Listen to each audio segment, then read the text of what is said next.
In this lesson, we're going to learn the roundhouse kick. Now, roundhouse kick, unlike front snap kick, which comes straight up the middle, roundhouse kick is attacking the target directly in from the side. So, coming in with your leg horizontal to the ground. So what you're going to do is you're going to pick up the back leg, bend the knee, and as you come up, you're going to pivot on this back foot, making sure that you're pivoting on the ball of the foot. Don't pivot on your heel like this. Pivot on the ball of the foot. You're going to bring the leg up, you're going to pivot, and you're going to kick like this. So the leg comes up, you come around this way, you extend, and then you retract, just like that. And once again, you snap it out there, just like a front snap kick. You should be able to kick and retract the leg and come back to where you started from. So we're not kicking through the target like this. We're snapping, we're kicking to the target, and then we're retracting like that, and then putting it back down. So you should have, when you do this technique, you should have the control to be able to kick, retract, kick again, and so on and so forth. You should be able to kick multiple times with this technique. So you should be able to stay in that position and kick. You shouldn't be swinging through and over-rotating. Just like front snap kick, your opponent is directly in front of you with this technique, so you don't want to stop your roundhouse kick short. So it is incorrect to do this. The target is not over here. The target is here, directly in front of you. So when you do roundhouse kick, don't stop the kick at a 45-degree angle. That's not what we're doing. We're hitting the target that's directly in front of us. Just like that. So that means you have to rotate a full 180 degrees. Right? From here, you're coming all the way around to kick the target in front of you. Now with roundhouse kick, the attacking tool is the top of the foot. So we use this.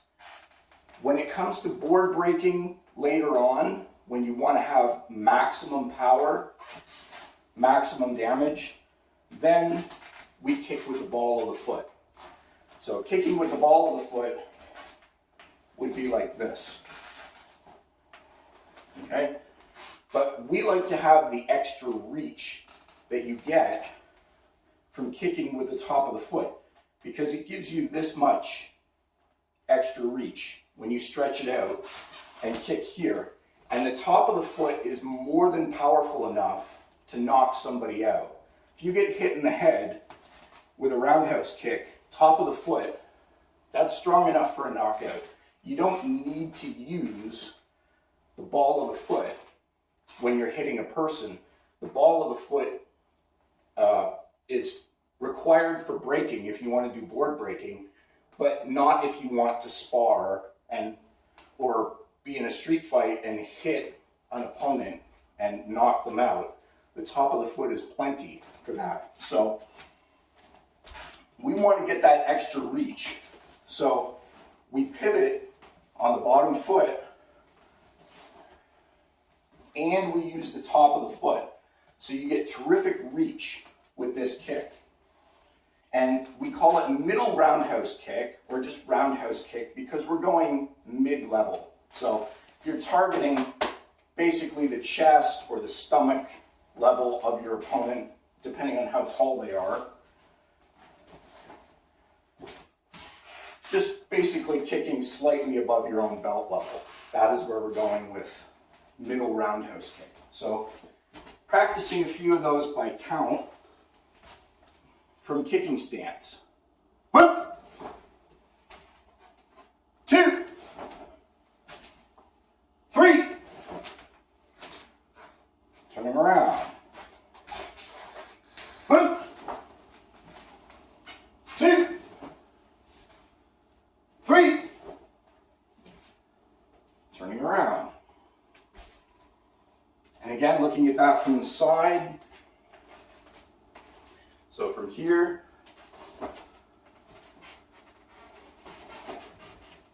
and it's very important that that kick comes straight in from the side.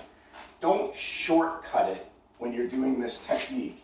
There's some schools I see where they'll do like a 45 roundhouse kick like this, and the kick is kind of climbing as it goes to the target. That's a different technique. Again, roundhouse kick should come straight in from the side. Your legs should be parallel to the ground when you come in. That's where you're going to do maximum damage. If this is the target, you want to hit the target like this. You don't want to hit the target like this and glance off. So another important thing is when you're doing roundhouse kick, you notice how to generate that power, it helps to twist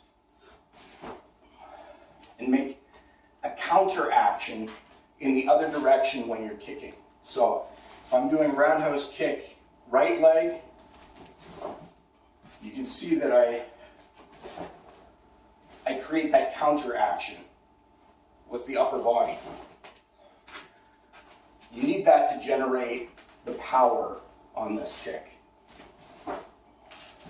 So that is middle roundhouse kick. So remember, we use the top of the foot because we want to stretch it out and get the full reach possible with this technique. That's more than strong enough to knock out a human opponent. Later on when we do board breaking, we'll use the ball of the foot. And there are some applications where it does help to use ball of the foot when you're kicking, but in general, we will be using top of the foot. So stay tuned to the next lesson.